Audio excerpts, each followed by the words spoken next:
Salam alaikum. Mene de buraya kemmeğinize. Aleyküm selam. Şugün bir neçe tema üns bereli. Esası birinci tema Türkmenistan'a OBSE'nin General Sekreteri ve saparı. Şu sapardan biz bir neçe güllap kendi işledik.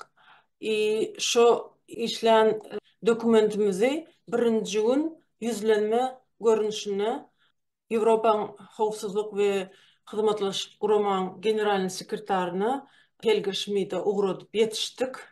Yancı şu ofisten cevabım geldi. Şunun için bir minutlık ünsünüzü çekeyim. Biz bu yüzlenmemizde 4. Mart'ta Helga Schmidt Türkmenistan'a barayan sapardan şu bizim dokumentimizi görsün deyip yüzlenmeni uğradık. Bu yüzlenmede Türkmen hükümetlerin jurnalistleri ve aktivistleri idorlamağını devam ettirendigini üns bermege ve şol sanda Türkmenistan'da adam hukukları babatına bar olan meselelerde mühim özgürüş bolmasa onda şonna Aşgabat bilen hizmetlaşığı giňeltmek meýillerden el çekmege çağırdık.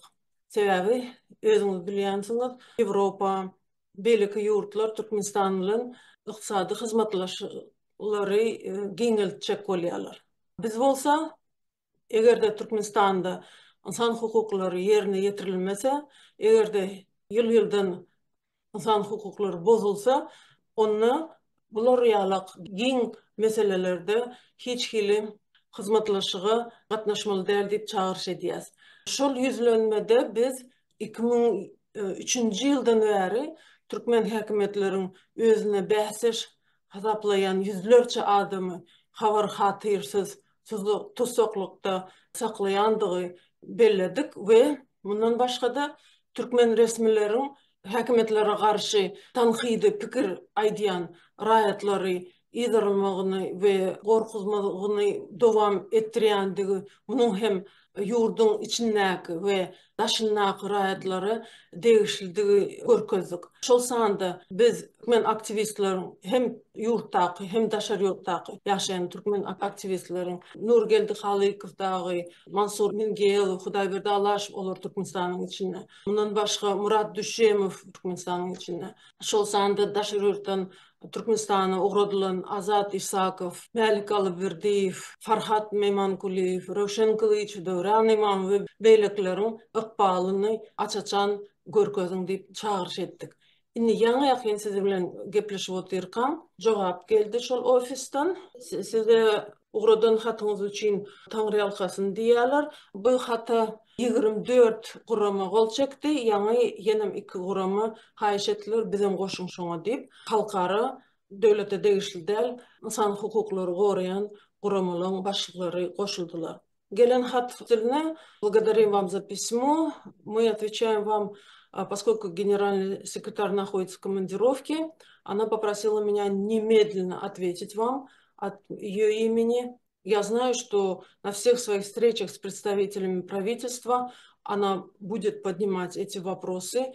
Ваше письмо, которое вы отправили, оно уточнило некоторые позиции. Демек, көп заттан хабарлар yok. Как всегда, во время своих поездок генеральный секретарь также встретится с представителями гражданского общества Туркменистана. Дип язык, кимлер олар биздин хабарымыз yok. Хотел бы также отметить, что Центр ОБСЕ в Ашхабаде, это уже они отвечают, следуя комплексам подхода ОБСЕ к безопасности, ежедневно работает над проектами не только в политическом измерении, но и особенно экологическом и человеческом измерении.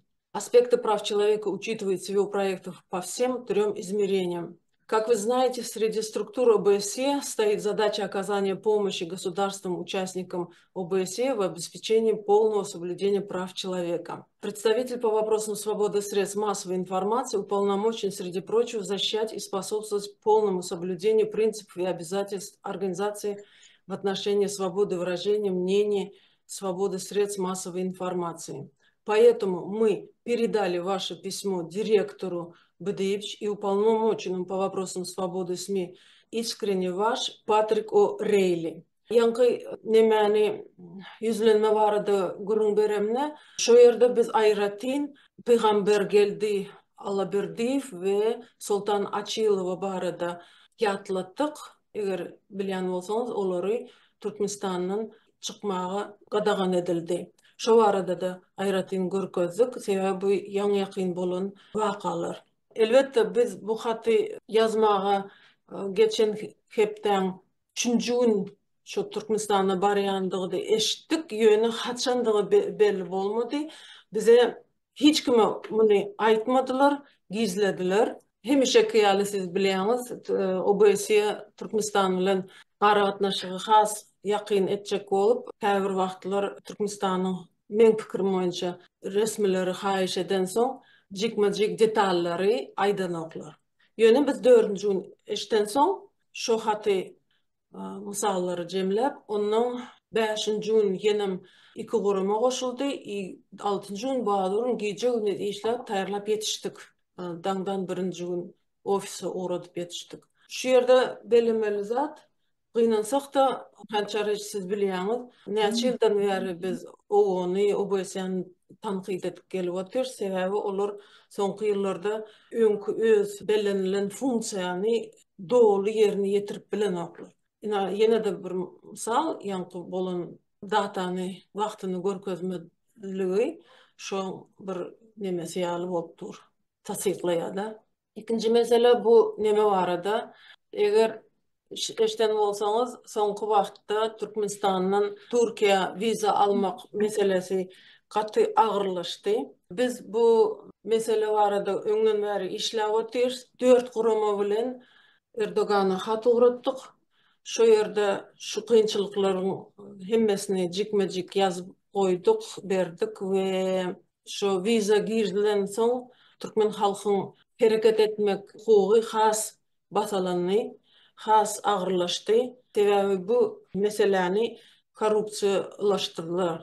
Inni bir zenan men 9 ýyl bäri Türkiýe döwletinde ýaşaýaryn diýip gurrun berdi. Türkmenistanyň paraxorluk urşap alandyğı sebäpli iş tapman, mecburi ýagdaýda güzeran geçirmek üçin Türkiýe döwletine işlemäge gelmeli oldum. Türkmenistanda galan maşgalamdan işleýän ýok, diňe maňa bagly bolup meniň elimi seredýärler. Oglum ýaňy ýakyn gullukda gelenden soň hayal etmän oglumy ýanyma Türkiýe getirmegiň uğruna çykdyk. Hojalygy sarp etmeli pulumdan tykşytlap, zagran biometrik pasport aldyrdym. Viza üçin gerekli resminamaları jemlemegi tapşyrdy. Gepin gysgasy talap edilýän ähli resminamalar taýarlandy. Fevral aýynyň vizasy çykmalydy. Emma sebäbi düşündirilmezden ret edildi diýen karar geldi. Yanvar aýynyň dowamyny hem beýle ýagdaýlar ýokdy. Sebäbi şu mowzuk boýunça tanışlarım bilen uzak wagtlap habarlaşyp durdum. Oglum birlikde resminama tapşyran owamyzyň başga da 9 adamy ret karary geldi. Ýagny 9 adamyň ählisine hem viza bermekden yüz öwürler. Hatta 45-50 ýaşa ýeten adamlara hem ret geldi. Gynandyrýan ýeri hem sebäbini aýdanoklar. Mysal üçin plan dokumentinde ýalňyş bar ýa-da möhleti geçen diýseler biz ony düzeltip biljek diýip ýazýar. Ýa-da plan aýaçenli dokument alınmaýar diýseler şoňa görä da boljak diýip razy. Viza üçin dokumenti Aşgabatda tapşyrmaly. Epesli ýol çykdyjy.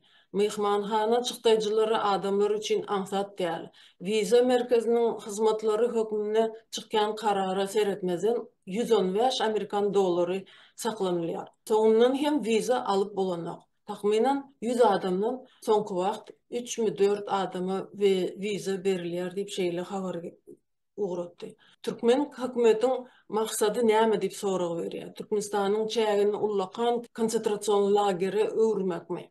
Edil beýik watançylyk urşunyna gesir düşenleri at, gawaty saklap, şady horramlyk bilen gyrada durup, halkyň özüni alyp barşyna tomoşa etmekmi? Döwlet bolsa bize iş tapyp berip bilenok. Tapmana ukybyň hem ýok. Yetim öz göwegini özü keser diýişýärli, öz gününi özü görmäne kaýyl bolan halkyň öňüne beýle bökdönçiklik döretmek adamçylyk mertebesine we hiç bir kanuny gawat gelýän däldir diýip bize şeýle hem gurrun berdi hem ýazyp berdi. Belki bizim bilen bir habarlaşan başga bir vatandaşymız şeýle gurrun berdi. Ayalym bilen we iki sany çağamyz bile Türkiýe döwletine geldik. Çağlarym Türk mekteplerinde bilim alýar. Bu yerde hem çağamyz doğuldy. Ayalymyz agran pasportyny täzelemek üçin şeýle hem täze doğulan çağamyz üçin zerur bolan resinamylary oňurtmak üçin Türkmenistana ugratdy. Uly çağlarym meniň ýanymda galdy. Hayran galdırıcı waka. Ayalyma viza berildi de çağama viza berilenok. Ayalymyň öňünde iki yol var. Yurtdan çıkman galmaly ýa-da 2 ýaş ýaşamadyk çağany goýup gaýtmaly. Haýsy tarapdan seretseň de ene çağadan aýrylmaly. Yurtda galsa Türkiýedaky çağalary görüp bilmez. Yurtdan çyksa Türkmenistanda galan çağasyny görüp bilmez. Türkmenistanyň hökümetiniň başgala tövlegine seredilişi şeýle nejizek diýip biljek diýip söhbetdeşimiz şu gurruny bize şeýdi tamamlady. Ine şu arada men size gurrun berjekdim, iki mesele var arada. Ine şu arada özüňiz nähili soralaryňyz bar bolsa ýa-da teklipleriniz bar bolsa ýa-da özüňiz hem şunaly şaýat bolan bolsaňyz gurrun berseňiz o bolar. Sag bolun. Bira elini galdyrdy men. Alişere berelim mi siz? Yine bir kemmeňize salam aleykum. Men тоже активно şu именно adamlar bilen именно şu temalara da приземленный да вот zatlarda мы TikTok efir etýäs da. Bileslermi? Hatta şuňa zatlar bolady. Er ayal şu taýda tanışýarlar, iki Türkmen öýlenediler. Soň karaň. Beçesi bilen hatyny Yaban Şubada депортационный лагерьда, а эри на свободе, да? И даже наоборот болан ерлер болду. Эри депортационный лагерьда, а ayalı çağası bilen kaladı. İçeresiz. Kim kirasını ödedi? Yani çağalı kalanın. Kim kirasını ödedi? Понимаете? Şunaka случайлар болуp oturan цивилизованный yurtta buna сразу же hökmet diyen da hökmeti var bolsa sırası el koyadığını öz vatandaşlarını spasa deredi, halas ededi bu problemalardan. Ama yok. Türkmenistan hökmedi birinci очередь görmezden geledi. Yani mertebe dedik, yine başka zat dedik. Вот это все вот adama то, что сущно, да, то, что положено, просто-напросто, мен да şundaydı bileme, плюют в нашу душу, да, вот halkın zadına просто плюют. Это не то, что неуважение, да, это просто презрение hökmet taraftan halkına. Ben bilmem, уже слов не хватает, да, вот не могу выразить вот это, вот içimdeki чувстваны не могу выразить, как они, вот этот hökmet bizleri ненавидит öz halkını. Вот это партия, вот три прослойки барты. Бар элита, бар средний класс и бар бедные, да. Вот этот средний класс уже gelenden son 2008'den son o разрушил его. Это до 2010 года разрушил средний класс. И только вот это вот нищий класс бар. И это мы. Nerede var? Вот ben bilmem. По запасу газа 4. yerde neft, все у нас есть, yeraltı baylıklarımız. Bizler более миллиона человек, чтобы прожить нормально, отправляем своих детей.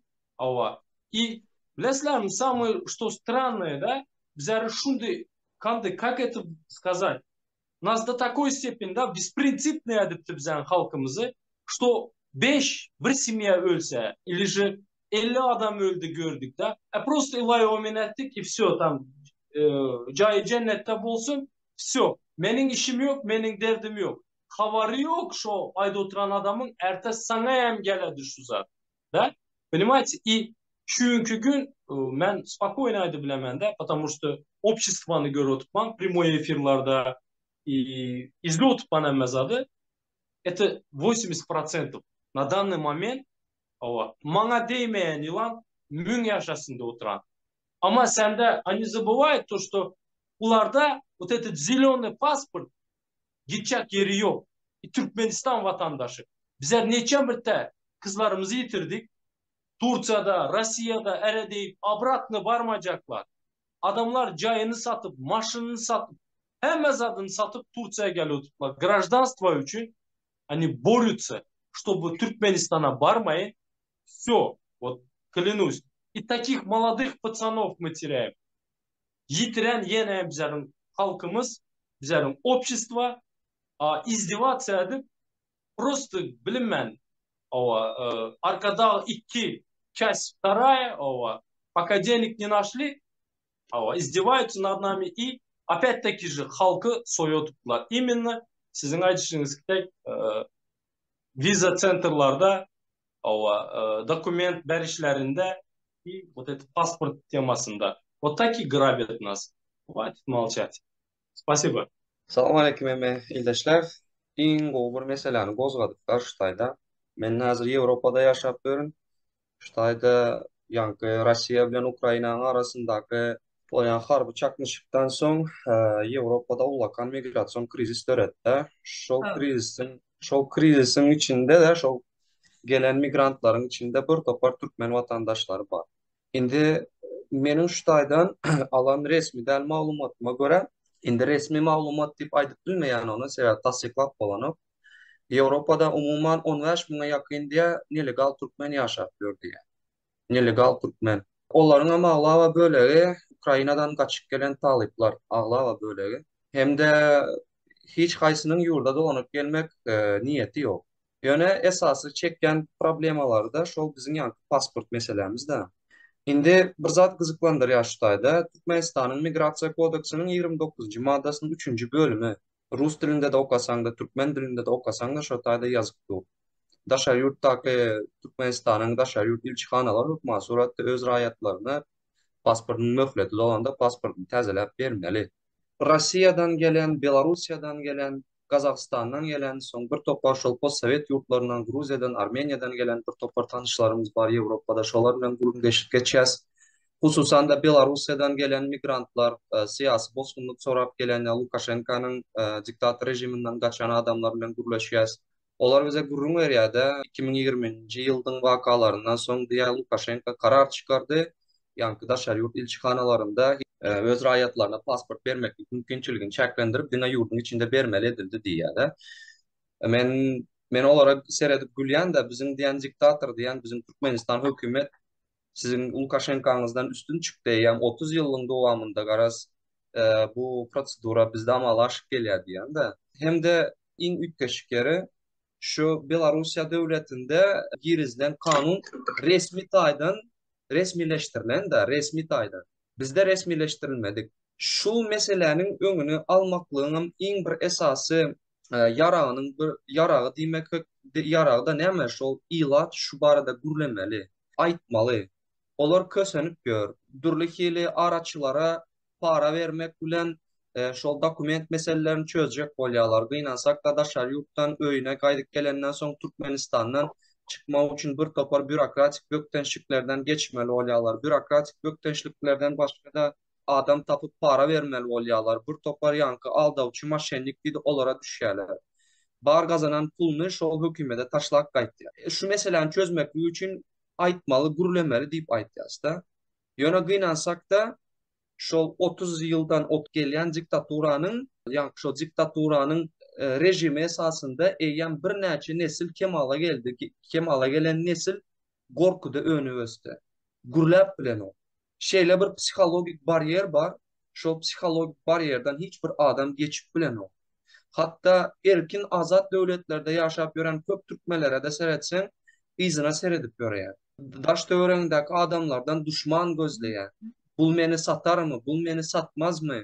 Inam kalmadı. Adamlarda birbirine inam kaldı. Inam kalmanlığı için birbirinden izolirlenýärler. İzolirlenenden sonra bir topar konspirologiya kurup kellesine erkili bolar olmaz fikirleri getirip biri bilen uruşup davaya düşüyor. Kompleks problema var da. Kompleks problema. Biz näme üçün şu meselelerini çözmeklik üçün köplük bolup cemleşip çözüp bilemiz o. Men seretýän da ýanky ýene-de şol Belarusiýa diýdi, Rossiýa diýdi, şolaryň raýat jemgyýetiniň birleşip hereket etýän mexanizmlaryna seretýände birleşýärler, community döretýärler, Telegram accountlar, Instagram accountlar, YouTube'larda, TikTok'larda çıkıp bir-birine yardım edip internette nädip özüni goramaly, nädip hukugyny goramaly, bu kanun bozulanda näme etmeli diýip bir-birine yardım berişýärler. Ýöne şul diktatura şeýle boldy, adamlar bir-birine ynamyny ýitirdi.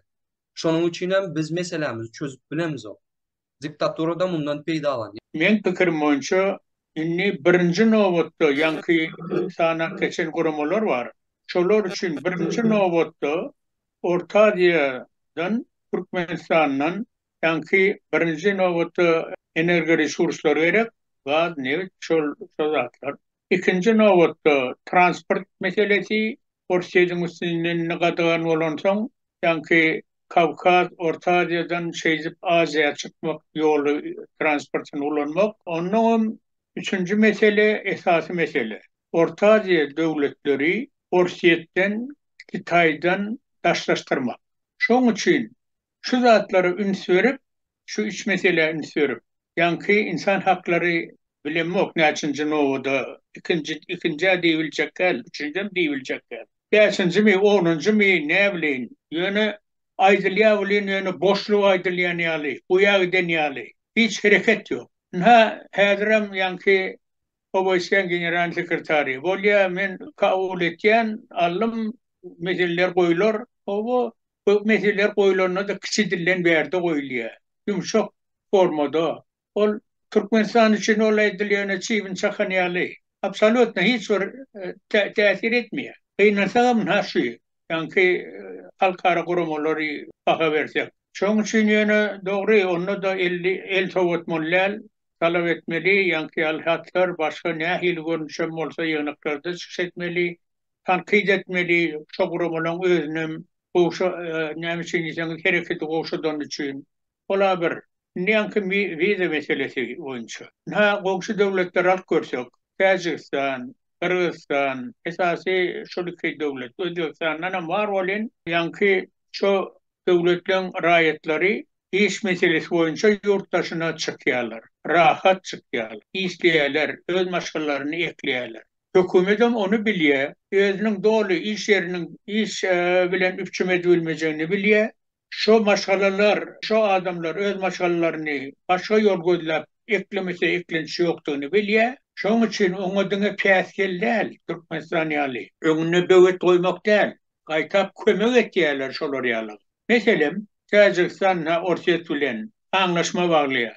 Şunça raýatymy sen ýanky iş migrant hökümini kabul etdi. Orsiýetden bolýar diýär. Kırgızlarım şonu ýaly. Onu anlaşmak bolmasa da ýöne rahat adamlar öze çykybilýär, iş gözleýär, iş tapýar, maşgasyny ekleýär. Birinki bolsa iş ýerini gurnamaga eýlejek alsyn. Ýanky işsiz adamlara sosial meselesi sosial ýoly bilen üçüm etmek o da Türkmenistanda ýok. Ondan gaýtap şonu ýaly özi maşgalan özüni ekleýibiljek bolsa, şoňa gaýtap döwlet goýýar. Ol näme öz halkyna ganymmy Türkmenistanyň hökümeti, Türkmenistanyň ýolbaşçylygy. Şunu hemmemizden bilýäs. Eýnazam o 1 ýyl, 2 ýyl şu niýazyp döwründen bäri şeýle. Ýurtdaşyna hamana çyksa bu adamlar, ýurtdaşynyň umumy durmuşy görjek, şol durmuşy onuň Türkmenistana talap etjek, ene bilen gorkusy. İnsan näme? Olar üçin hiç zat. Ölse de, aç kalsa da o pikireden oklar. Dogry 4-nji ýerde ýanky gaz boýunça. On ýaly baýlyk bilen ýanky Kuwait ýaly ýurt bolmaly. Dogry ulansalar gazanmak pulyny ýanky gaz satyp ýa elik baýlyklaryny satyp. Bor bolsuz binalar gurup ýa arkada gurup näme gerek şu arkada? Aşgabatyň özü bar aharyn. Ne pulun gitýän ýeri halkasyna nok. Bina heykel. Ondan hiç adaça ýok. Nerintabilny rasход ne diýilýär. Şonu ýaly boşuna gitýär bu pullar. Ondan sen iş ýeriň o halk üçin. Sen şo puluny halkyň iş ýerine döret, ha şonu başka onun şonu halk sana arkadagan diğer heykelem diker yönü halkın alazasını etsem azor bilen halkı beyziptin özüňi söýdürip bilmersiň. Bir topar döwletler var örnek hökümünde. Meselem Singapur. Ol 50 ýyl mundan öň suwny yurttaşından getirýärdi. Türkmenistanyňky alyp aýlyk ýokdy. Şu mahal dünýäde 4-nji ýerde ekonomikaň ösüşi, baýlygy, hakykat halkyň dohody Amerika kita Yaponiýadan soň 4-nji ýerde. Näme üçin? Näzik kazandyş olar hiç bir baýlyksyz. Birinji nowatda korrupsiýany ýok etdi. Olaň premieri 30-40 ýyllap ýolbaşy bolýan, ýöne biziňkiler 30 ýyllap bolýar, olar ýöne halky helak etýär. O bolsa şo döwürde iznula hiç satsızdan baý ýurda getirýär. Ne sana örnek? Birinji nowatda Türkmenistanda ýok et korrupsiýany, ýok et öz ýanky tohumly bir topar ýöne mutuna gemirip halkyň puluny iýip ýatyr. Halkyň ganyny içip ýatyr. Ha şu zatlar ýanky mesele boýunça ýöne diňe aýdanmaz bilen hiç sat ütgümýärde. Ýangyn ha neme Gurbanow dogry ýurtda ýaşaýan ol Russiýa Ukraina meselesi uruş meselesi ortaya çıkanına bir topar raýatymyz Ýewropa çykdy. Ne şolar bilen bir iş salyşyp birleşmek gerek. Bir topar döşüne kakıp men politik, men prezident boljak diýenlerden olardan peýda ýok. Normal adamlardan peýda bar. Normal şu ýanky bir hakykatdan Türkmeniň alajasyny etjek bolýanlardan peýda bar. Ne şolar ýalygy bir tabak başına getirmek gerek. Yine şolar birleşse, şolar ýaly hereketler bolsa, ha şonu bir zatlar ütkezip bor. Hakykat Türkmenistanyň gorku bar, halkyň gorkusy bar. Bir-birine ýaly pişirdaýmaýdy bilen o. Özü içerde bir zat diýip aýtjak bolsa, ýuwaşlyk bilen ýa ýorgun ýapyp bir gorkudan çykmak gerek. Şoň üçin şo gorkudan hem çykarýaly ilki bilen şo yurttaşynaky raýatlamaz bir agzyrrak bolup bir hereket çykdy. Şonuň içindekiler görse, ne şonu bir uly güýç bolur. Biri edersenem taýynjak aşyň gapdalyna gelersiň diýip bolmaz o zat. Her kim ýöne garaşyp otursa, ýöne her kim öz başardygyndan hereket etse, ne onu bolar diýmeli. Bir adamlary oýundurmaly, şo bir plany geler, plany eder, on ýalnat ýok dünýäde. Her kim öz ýakasy öz eline bolmaly, öz etmeli. Ýöne dogrudan käbir men siýasatçy diýenden ýaşyň başyna ýylýanlar bar. Ýaşlar şolary ynanýanam bar. Ýöne şolaňam ýalgyşyny çykarmak gerek. Şolaňam ýalgyşyny şo ýaşlara düşündirmek gerek. Hakykat fakt bilen ýöne boş söz bilen näme. Ine o şey diýäwlen ona şu beýledäle eýle diýip. Ine şu iki mesele boýunça men aýtjak bolýan. Sag bolun. Atamurat elini galdyrypdyr. Bu temalara deyip geçtik. Yani Tacikistan hakkında 2 sanat hat okudunuz. Şu hatın mazmununu ünsüversek, Türkmenistan hükümeti maşgalı bütünlüğüne ne için sarpa koyanak deyip nemetdiyim. Şu kim yazan olsa da şeyle yüzlenme bilen yazan. De bir zat misal getirsek, Türkmenistan hükümeti maşgalı bütünlüğüne ünsüverse, men misal için dokument alma için dompravleniya, ZAGS, notarius ya yine bir polisiyanın nemesi bardım, barandesime işim bitse umuman. Son korrupsiya nereden össün? Benim aytjak bolmagym iskustywnda, ýagny emelli ýagdaýda döredilen bökdençlikler. Bökdençlik döredilmese korrupsiya ösmeýär. Korrupsiya ösmese goşmaça girdeji gelenak umuman. Bu ýerde esasy üns berjegim adamyň nefsine bagly. Köp zat eýem nefs diýen sözden ýagny düşünjeden ne harpy galandyr diýip biljekler. Bu Türkmen hökümetinde Ruslaryň bir sözü var. Создавай дефицит, набивай цену diye. Yani näçe şunyalı yankı aýdylşýaly. Eger ayalym ýurtda galsa diye, Türkiýedäki çağalarından ayrı düşmeli diye, eger gaýtmaly bolsa diye, şo soňky doglan çağan Türkmenistanda goý gaýtmaly diye. Munyň aňary uçy şu ýerde namyok, signal, SMS nähili atlandyrsak atlandyra bermeli. Ýagny ugrun tapyp başla, tanış gözle, owa näçe möçberde pul hödürläp bilýän, yani çözülecek iştir. Biz şey etmesek, çıkarıp koyuyorsa çağası bilen. O düşevintten, girdeciden kalacak. O yerde oturan emeldarlar. Benim düşünüşümçe, bu yörüte emeli yağdaydı. İskustuyunda döredilen eme.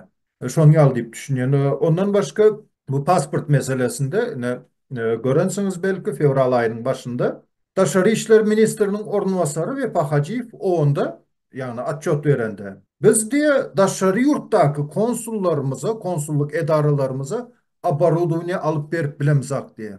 Sonra yüze çykýar. Arkadaş şäherine pul tapylýar, halka gezek gelende pul ýok. Gaz boyunça 4-nji ýerde ýene bir zat bolýar. Olar amylalaşýan. Emma birinci orunbasary bolup Daşary İşler Ministrliginiň birinci orunbasary bolup daşary ýurt konsulluklarda şol abarodowniýanyň gerek däldigini akly etmeýärmiki? İslendik pasport ýurdun içinde çıkarılıp konsulluk edaralar ortada diplomatik missiýany ýerine ýetirmeli. Ýagny sada dil bilen aýdanda poçtalýonlyk hyzmatyny etmeli. Konsulluk daşary ýurtdaky ýaşap işläp ýören raýatdan dokument alyp Türkmenistana uğratmalı, Türkmenistandan pasport gelmeli, konsulluk eýesine gowuşurmaly. Şoň ýaly amala aşmaly iş, emma men hayran kaldım. Birinci orunbasary bolup, daşary ýurtdaky konsulluklarymyza biz encam alyp berip bilemiz, abarodownia alyp berip bilemiz. Töveleme?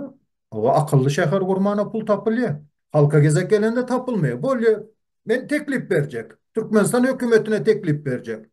Şol abarodownia alyp bermäne Türkmenistan hökümetiniň ýagdaýy ýok bolsa, diýele, ýagdaýy ýok eken, halk bolup şo puly jemlesek, halk bolup jemlesek şo puly, görkezlen summany.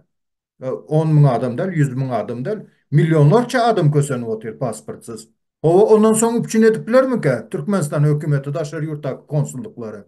Türkmenistan hökümeti bu size degişli sorak. Umuman bilem yok. Ulakan tiyatra döndü. Dine göz boyakçılık sahnalaştırılan o gülala güllük, o gowu durmuş gowu ýaşaýyş. Nämes gowu ýaşaýyş bolýar? Öz halkyny daşary ýurtda pasport bilen üçin edip bilmeýän olsa.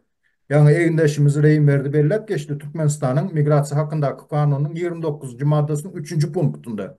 Owa Türkmenistan hökümeti aýdyp biler kanunam özümizinki ýurdam özümizinki istenimizi etdiýes diýip. Emma 1963-nji ýylyň 24-nji aprelinde Vienada geçirilen konvensiýa biz ılalaşýar şu konvensiýada görkezilen talaplary, düzgünleri, kada kanunları yerine ýetirers diýip 1996-njy ýylyň 18-nji iýununda Türkmenistan öz başdak döwlet hökmünde şoňa kol çekdi. Şo taýda Venski saglaşeýne 1964-nji ýyl 24-nji aprel 5-nji maddasynyň D punktunda bellenilen daşary ýurtdaky konsulluk edaralarynyň her bir raýatymyz pasportyny alyp biler daşary ýurtda ýaşaýan, işleýän her bir watandaşymyz diýip.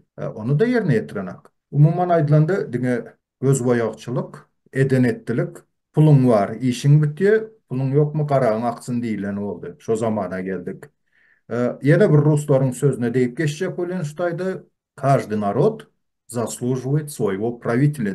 Her bir halk öz hökümdarına göredir. Biz hakikatdan şonu doğru deyip kabul etmelimi. Hani tarihte, hatta tarihe seyretseniz Hiva Hanı, Mädemin Han, vah menin korşunum dine Türkmenlerden avarat olsadı. Türkmen ýaly mert millet görmedim men deyip. Şoň ýaly tarihimiz var. Bugün bu Türkmenler bolup görüşümüz gülkünç. Gurrun veriyor da yaşlı adamlar. Ay uruş yılları öyle oldu. Brejnev dövrü beyle, ol beyle, bul beyle. Biz gelecekte yine bir 20 yıldan, 30 yıldan bizim hazırki yaşa oturan dövrümüze näme diye at vermeli. Ne Ruslar da var. Lihyi 90 diye, Zastoy Brejneva diye. O yine näme? Dine korkaklar dövründe yaşadık demek gali. Yüz milyonlarca, milyonlarca adam bolup bir maşkalan ötesinden gelip bilmedik. O aydanımızı ettirip bilmedik kanun esasında, kanun yol bilen. Korkaklar döwrüniň ýaşaýjysy bolup geçdik diýip gurrun bermek gali, başga näme aýdyp bileriz. Umman aýtjaklarym şol. Sag bolat Murat. Dogry aýtsam, ýurtdan gaçyp gaýdanymdan soň doğullygyna hiç kim bilen oturup öz dilimizde, türkmen dilimizde oturup gürleşmäne de mümkinçilik ýok. Biraz ýalňyşlyklar hem goý bermem mümkin. Birinciden şol 27-nji aprel wakasyna gelmezden öň şol Nurmuhammed aganyň soňam Atamurad aganyň aýdanlaryna bir goşup geçesim gelýärdi. Berdimuhammedowlaryň rejimi, ondan öňki Saparmurat Niýazowyň rejimi hemmesiniň hem aslında bir politehnologiýa ýatyr. Şol diktaturaların taryhyna öwrenen wagtym bir zada üns berdim. Bu diktatorlaryň esasy maksady yurttaki bar olan baylıkları doğallığına öz elinde kontrollükte saklama için yurttaki adamların başını kaldırıp sesini çıkarıp bilmezliği için ilk ölen etyen edimi yurttaki adamlar doğal gariplaştırıyor. Gariplaştırma için her türlü şartlar döretýärler. Gariplaştırýar, soňam bilim sistemany ýok etýärler. Bilim sistemany şol Güney Afrika Respublikasında Stellenbosch Üniversitesi'nin gapşynda bir ýazgy bardy rus dilinde aýtýar da şeýle türkmen diline terjime etsen. Egerde diýär bir döwlet ýykmak üçin diýär oňa hiç gili ýarar ýa-da biologik ýarar ýa-da başga bir ýarar gerek däl diýär. Şol ýurdun bilim sistemasyny ýok etdi. Bilim sistemasyny ýok edenden soň şol döwletde näme nekompetentni ýa adwokatlar, inženýerler, kimikler, biologlar, muallimler, dürli hili spesialistler, garaz nekompetentni spesialistler emelegler, şol spesialistler bolmazlygy mümkin. Ýurdun infrastrukturasy, ekonomikasy dol ýykylýar. Sebäbi islendik döwletiň gymmatly baýlygy bul adam. Hatda ykdysadyýetde de esasy baýlyk işçi güýji ýa-da adam diýip hasaplanýar. Adam ýok ýerinde ol hiç bir baýlygyň peýdasy da ýok. Ol maksady okkunly edilýär. Onuň esasy maksady meniň pikirimçe bul ýurtda oturan hökümdar diýsek bolýar-da. Ahmet? Viza ve pasportlar hakkında ne mi diyecek olan? Misal için esası aslında bizler bu prezidenti saylamadık. Önküsünəm saylamadık. Hakiki saylaw geçen olsa men bilýän seçimler başkaça bolardy. Buların seçim kazanmany şansı yok. Ýöne bolýan prezident seçildiler. Şimdi prezidentin mecburi ýagdaýda etmeli zatları var. Ünsünü bermeli zatlar var. Olan halkın hakiki problemaları. Bir adamın probleması däl, iki adamın probleması däl bular. Pasport meselesi, viza meselesi. Müňlerce adamın probleması. Halk ne için gidiyor daşlar yurda? Öz maşgalasyny eklemek için. Eklep bilen ok halk. Eğer hükümet şu şartları döredip bilmese tutmana hakkı yok. Halk öz maşgalasyna bakmak için bir yerden eklenç tapmalı. Daşar yurtta kalan Türkmenler.